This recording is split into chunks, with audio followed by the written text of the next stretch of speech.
June 29th, 1941. Last week, Army Group South invaded the Soviet Union along a very narrow front, which forced von Kleist, the commander of the 1st Panzer Group, to commit just 4 out of his 9 mobile units. This week, however, things dramatically improved for the Axis, because this week the front line triples as Hungary and Romania join the fray.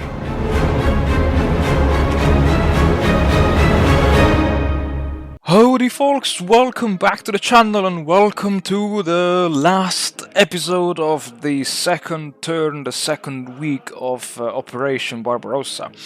And Romania, lovely Romania. Romania starts with 2 infantry brigades, which are supposed to go to the garrison theater box on turn number 7 or 6 or 8, I don't remember now.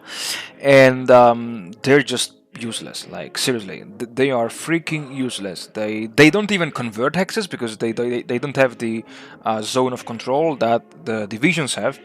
And so yeah, my tip for you guys is to send them to the theater box, to the garrison theater box, as soon as possible, like on this turn, straight away. And then yeah, some of you may have already noticed that, but let's say on purpose, activated the Soviet southern front on the first week of Operation Barbarossa for one simple reason.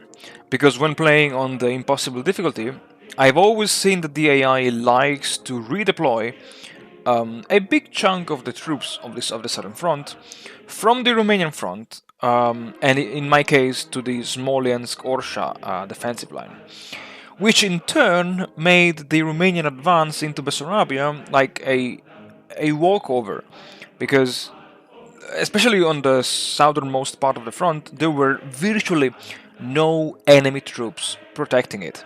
And because the Romanians do not have the insane amount of CVPs that the Germans had on the first turn of Barbarossa, you know, this just made my job relatively easier.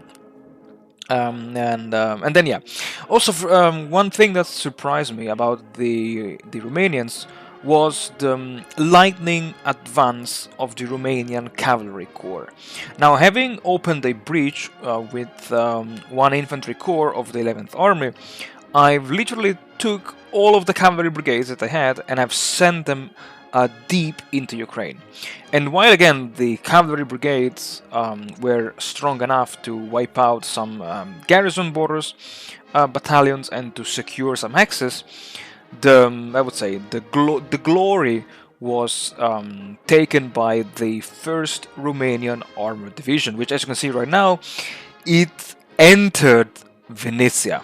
Like, I mean, you can imagine the Romanians, how happy they must have been in knowing that their only armored division took part in such a critical and crucial and important advance into the Soviet territory. Because now with this kind of I would say dildo, but it's like, yeah, a deep penetration of the Romanian into the Soviet territory. This kind of made me wonder if I could have sealed the pocket with a portion of von Kleist's Panzer Group. And short story, yes, this allowed me to seal the pocket with the 14th, I think it was, motorized Army Corps, and while the 17th Army was busy in opening up the a path for the Panzers. Yeah, also I've sent to the Balkans theater box 2 light infantry divisions. These were 2 out of the 4 light infantry divisions that did not have did not retain their insane amount of CVPs. And I sent them right now to the Balkans just to make sure that I could easily and rapidly take care of Tito's and his partisans, basically.